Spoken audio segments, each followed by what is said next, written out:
నమస్తే. నేను సిరి. ఇప్పుడు చూస్తున్నట్టయితే బోరగడ్డ అనిల్ గత 4, 5 రోజుల నుంచెల్లి ఈ పేరును బాగా వినిపిస్తుంది. వింటున్నాం.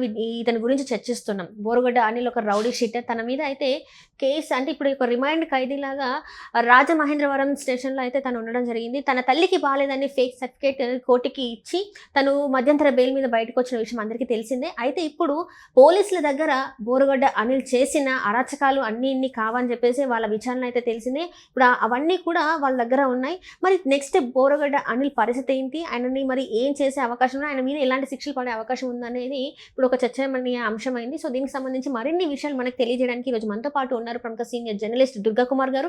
నమస్కారం సార్. నమస్తే అమ్మ సిరి, మన వీక్షకులు కూడా. సార్, ఇప్పుడు చూస్తుంటే బోరగడ్డ అనిల్ గత ప్రభుత్వ హయాంలో తను మాట్లాడిన మాటలు అవన్నీ మనకు తెలిసిందే, మనం చూసాము. అండ్ అట్లనే ఈయన మీద రౌడీ షీటర్ ఫైల్ అయ్యి ఉంది, ఒక రౌడీ షీటర్గా కూడా. మళ్ళీ తను చెప్పుకుంటే తను ఒక లాయర్ని, న్యాయవాదిని కూడా చెప్పుకోవడం జరుగుతుంది. అయితే ఇప్పుడు ఏంటంటే ఒక ఫేక్ సర్టిఫికేట్ని తను క్రియేట్ చేసేసి కోర్టుని కూడా మోసం చేయడం జరిగింది. ఏదైతే వాళ్ళ అమ్మకి బాగాలేదని చెప్పేసి అక్కడ సబ్మిట్ చేసేసి తను బయటికి రావడం, ఇదంతా కూడా ఈ మధ్యలో వినిపించింది ఏంటంటే తను ఇక్కడ అసలు లేడు, లోకల్లోనే లేడు, విదేశాలకు కూడా పారిపోయాడని వినిపించింది. కానీ ఇప్పుడు చూస్తేనేమో ఆయన చేసిన అరాచకాలన్నీ కూడా విచారణలో బయటపడినాయి. మరి ఇప్పుడు బోరగడ్డ అనిల్కి పడే శిక్షలు ఏంటి, అసలు ఏం జరగబోతుంది? బోరగడ్డ అనిల్ అనే వ్యక్తి ఒక అరాచక శక్తి. అతన్ని గత ప్రభుత్వం పెంచి పోషించింది. ఎందుకంటే ప్రతిపక్షానికి చెందినటువంటి నాయకుల మీద, వాళ్ళ మహిళా కుటుంబ సభ్యుల మీద తీవ్రమైన, అసభ్యమైన, అరాచకమైనటువంటి మాటల దాడి చేయటానికి ఉపయోగించుకుంది. అంటే వాళ్ళ నైతిక బలాన్ని దెబ్బతీయటం కోసం అతన్ని ప్రోత్సహించింది. దానికి పోలీసులు కూడా మద్దతు ఇచ్చే విధంగా ఏర్పాటు చేసింది. ఏ పోలీస్ కూడా ఆయన్ని 41A సెక్షన్ కింద నోటీస్ ఇచ్చి సంజాయిషి కూడా అడగలేదు, ఇది నువ్వు మాట్లాడిందా కాదా అని. అవన్నీ కూడా వైరల్ చేశారు సోషల్ మీడియాలో. వైఎస్ఆర్సీపీ సోషల్ మీడియా వాళ్ళు అతనికి స్క్రిప్ట్ ఇచ్చారు, దాన్ని వైరల్ చేశారు. తర్వాత అతనికి ఆర్థిక సహాయం కూడా చేశారని కూడా చెప్తున్నారు ఆ విధంగా మాట్లాడినందుకు. ఎందుకంటే తలలే తీసేస్తానని చెప్పాడు. అవును, జగన్మోహన్ రెడ్డి గారు అంటే నేను అరగంటలో. అలాంటి వ్యక్తి జైలు నుంచి రిలీజ్ అయ్యి, అంటే ఇంటీరియం బెయిల్ పొందాడు.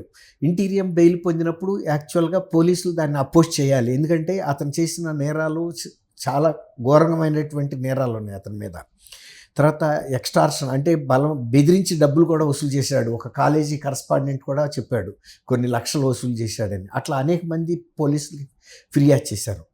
వీటన్నిటికీ తోడు అతను ఇంటీరియం బెయిల్ పూర్తి అయిన తర్వాత ఫిబ్రవరి 28న రాజమండ్రి సెంట్రల్ జైలు సూపరింటెండెంట్ ముందు లొంగిపోయి మళ్ళీ మార్చి 1న ఇంటీరియం బెయిల్ తల్లి అనారోగ్యంగా ఉందని పెట్టాడు. తల్లి అనారోగ్యంగా ఉందంటే సహజంగా మన భారతీయ న్యాయ వ్యవస్థానాలు మానవతా దృక్పథంతో ఉంటాయి.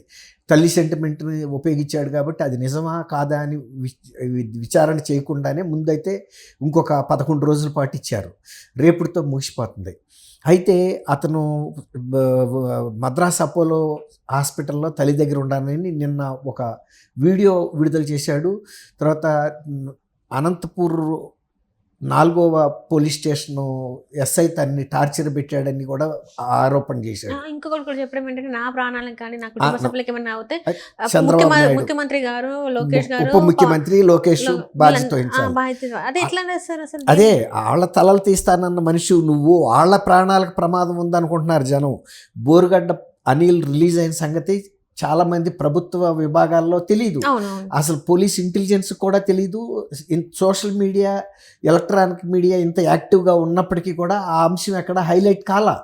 అతని మూలాన ఇప్పటికి 11 మంది పోలీసులు సస్పెండ్ అయ్యారు.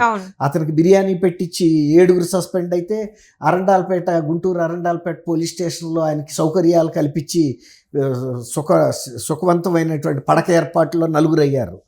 తర్వాత అతను పోలీసులకి ఛాలెంజ్ చేస్తూ, ప్రభుత్వాన్ని ఛాలెంజ్ చేస్తూ, తను గతంలో మరి వాళ్ళ తల్లి గురించి చాలా గొప్పగా నా మాతృమూర్తి, నా గౌరవమైన తల్లి, నా ప్రేమమూర్తి అని అన్నీ చెప్పాడు. మరి మిగిలిన ఆడవాళ్ళు కూడా అంతే గౌరవమైన వ్యక్తులు కదా, వాళ్ళనేమో రేప్ చేస్తాడంట. పసిబిడ్డలు కూడా ఇంటికి వెళ్ళి రేప్ చేస్తా అన్నాడు. ఇంట్లో ఉండే గృహిణుల్ని మేము బెడ్రూమ్లోకి వెళ్ళి రేప్ చేసి వస్తా అన్నాడు. చంద్రబాబు నాయుడు గారు లాంటి Z+ కేటగిరీ ఉండి ఇంతకాలం సుదీర్ఘకాలం 46 ఏళ్ళగా ప్రజా జీవితంలో ఉన్న వ్యక్తి తలను తీసుకెళ్ళిపోతానన్నాడు. తర్వాత పవన్ కళ్యాణ్ గారిని అదే మాట మాట్లాడాడు.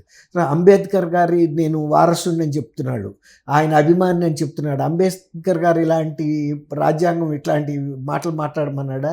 ఇతర వ్యక్తులకు కూడా పూర్తి స్వేచ్ఛ, ఆయనకి ఎంత స్వేచ్ఛ ఉందో వాక్ స్వాతంత్రం, అవతల వాళ్ళకు కూడా బ్రతికే స్వేచ్ఛ ఉంది. అలాంటి వాళ్ళని అవమానకరంగా మాట్లాడటం, బెదిరించే దూరంలో మాట్లాడటం, ప్రాణం తీస్తానని హెచ్చరించడం, అంబేద్కర్ గారు ఎక్కడన్నా ఇట్లాంటి రాజ్యాంగం రాశాడా? తర్వాత ఇంకోటి చెప్పాడు, నాకు న్యాయం పట్ల చట్టం పట్ల గౌరవం ఉందని. కానీ న్యాయం పట్ల గౌరవం ఉండేవాడు అయితే నువ్వు ఈ విధమైనటువంటి తప్పుడు సర్టిఫికెట్లు న్యాయస్థానం ముందు సబ్మిట్ చేస్తారా ఎవరైనా? తర్వాత నేను జగన్మోహన్ రెడ్డి గారు నాకు తల్లి తండ్రి దైవం అంటున్నావు. జగన్మోహన్ రెడ్డి గారు నిజంగా నీకు తల్లి తండ్రి దైవం అయితే నిన్ను ఇలాంటి అరాచకమైన పనులు చేయమని ప్రోత్సహిస్తాం? మన బిడ్డలను మనం కత్తిచ్చేవాడన్నా చంపి రమ్మంటావా? చంపొస్తే కూడా ఇంటికి వస్తే ఏం చేస్తాం? తీసుకెళ్లి బిడ్డలను పోలీసులకు అప్పచెబుతాం, బాధ్యత గల తండ్రి అయితే. అదే కనుక బాధ్యత గల తక్కువ తండ్రి అయితే వాడిని దాచి పెడతాడు, మళ్ళీ ఇంకొక నేరం చేయడానికి ప్రోత్సహిస్తాడు. అలాంటి తండ్రి జగన్మోహన్ రెడ్డి. అతన్ని ఆ రోజున మాట్లాడినప్పుడు ఆయన ప్రభుత్వం ఉంది, ఆయన ప్రభుత్వంలోనే ఆ కేసు బుక్ చేయాలి. అతను ఎవడన్నా కానీ నీ పార్టీ అయితే అవ్వచ్చు కాక, కానీ ఇట్లాంటి వాళ్ళందరినీ ప్రోత్సహించడం వలన అల్టిమేట్గా ఆఖరిగా జరిగిన ఫలితం ఏంటంటే జగన్మోహన్ రెడ్డి పదవి కోల్పోయాడు. ఇలాంటి అరాచక శక్తుల్ని పెంచి పోషించినందుకు అవి ఆయన్ని తలే తీసినాయి. ఇతరుల తల తీసేమాట తర్వాత జగన్మోహన్ రెడ్డి తల ఎగిరిపోయినట్టే కదా రాజకీయంగా. ఇంకా తన జీవితంలో కూడా కోలుకునే పరిస్థితి లేదు. ఇంకా ఇప్పుడు కూడా ఇంకా ఆయన్ని ప్రోత్సహించే, ఇట్లాంటి శక్తులను ప్రోత్సహించే పని మీదే ఉన్నాడు. ఇక్కడ మనం గమనించాల్సింది ఏంటంటే, ఇప్పుడు అతని తల్లి కోసం బెయిల్ తీసుకుని ఇంటీరియర్ బెయిల్, కానీ తల్లి దగ్గరికి అసలు అతను వెళ్ళలేదనేది పోలీసు విచారణలో తేలింది. ఇప్పుడు ఇంత పెద్ద బిల్డప్ ఇచ్చాడు, నా తల్లి నేను పక్క నుండి వైద్యం చేయించాను, చికిత్స చేయించాను, లేకపోతే సేవలు చేసుకున్నానని చెప్పాడు. అక్కడ అపోలోలో CCTV ఫుటేజ్ కనుక పరిశీలిస్తే వెళ్ళి అనంతపూర్ పోలీసులు, వాళ్ళకి తెలిసిన విషయం ఏంటంటే వీళ్ళ సిస్టర్స్ అక్క చెల్లెళ్ళు ఉన్నారు కానీ ఇతను మాత్రం ఎప్పుడూ అక్కడ కనపడలేదంట. దాన్ని బట్టి అతను వేరే అరాచక శక్తులతో చర్చల్లోనూ వాళ్ళతో వ్యాపార వ్యవహారాల్లోనూ మునిగితే వెళ్తున్నాడు అనేది అర్థమవుతుంది. అతను హైదరాబాద్లో ఉన్నట్టు కూడా నిన్న వీడియో రిలీజ్ ద్వారా తెలిసింది.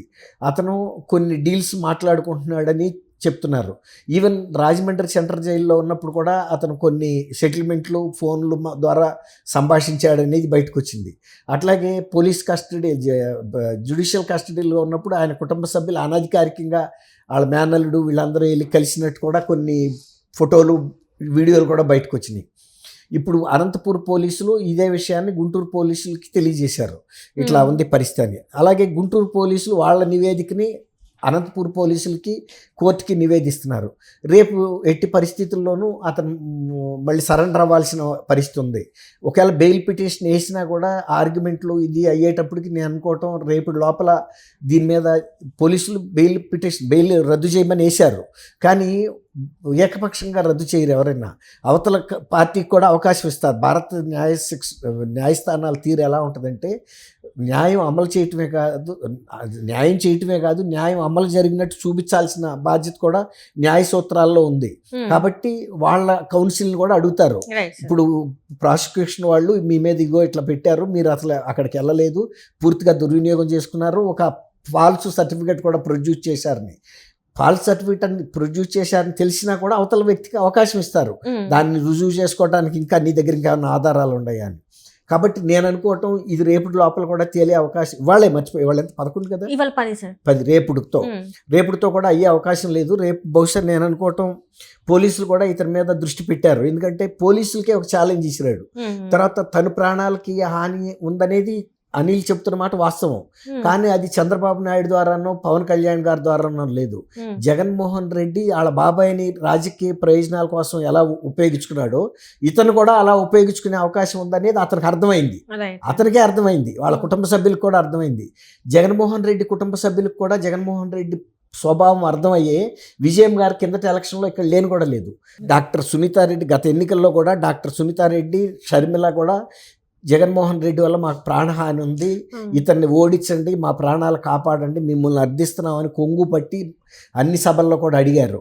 అట్లాగే వాళ్ళు అడిగినట్టుగానే ప్రజలు కూడా వాళ్ళ కోరికను మన్నించారు. అది అతను ప్రాణాలు వాళ్ళ ఇది తప్పింది. కానీ సొంత బాబాయిని హత్య చేయటానికి తెగించిన వ్యక్తి, సొంత చెల్లెళ్ళని రాజకీయంగా చేయటానికి తెగించిన వ్యక్తి అయ్యి బోరుగడ్డ అనిల్ని ఎందుకు వదిలిపెడతాడు? కాబట్టి బోరుగడ్డ అనిల్కి ఒక భయం వచ్చింది. కానీ ఆ నిందని వీళ్ళ మీద వేయటానికి ప్రయత్నిస్తున్నాడు అతను. ఎందుకంటే జగన్మోహన్ రెడ్డి అంటే భయం, అతను ఎవరిని వదలడు. అతనికి తెలుసు, ఇప్పుడు అర్థమైంది. అతను ఒక రకంగా అడకత్తిరిలో ఇరుక్కున్నాడు. ఇప్పుడు జగన్మోహన్ రెడ్డిని నమ్మి ఇంత దూషణలకు దిగి ఇంత బెదిరింపులకు దిగితే వాళ్ళ జగన్మోహన్ రెడ్డి ఇతను గనక చంపితే ఆ నింద ప్రతిపక్షాల మీద పడుతుంది. కానీ జీవితం పోయేది అనిల్ది, రాజకీయ లబ్ధి పొందేది జగన్మోహన్ రెడ్డి. దీని గురించి నిందపడేది చంద్రబాబు, పవన్ కళ్యాణ్, లోకేష్. కానీ అది చిరకాలం ఉండదు, తాత్కాలికం. ముందు తెలిసిన తర్వాత విచారణలో ఇప్పుడు వివేకానంద రెడ్డి గారి హత్య కూడా ఫస్ట్ చంద్రబాబు నాయుడు గారి మీదే వేశాడు, స్వయంగా జగన్మోహన్ రెడ్డి. కానీ వాళ్ళ కుటుంబ సభ్యుల మీదకే వచ్చింది ఆ కేసు. ఇప్పుడు అల్టిమేట్గా ఆయన మీదకే, ఆయన భార్య మీద కూడా వచ్చే అవకాశం ఉంది. చివరి ఆఖరికి మిగిలేది వీళ్ళు కూడా లోపలికి వెళ్తారు. సో అనిల్కి ప్రాణభాయం ఉన్న మాట వాస్తవం. కానీ అతను ఎంత తొందరగా జైల్లోకి వెళ్తే అతనికి అంత క్షేమం. Right, thank you so much. Thank you అమ్మా సిరి, మన వీక్షకులు కూడా.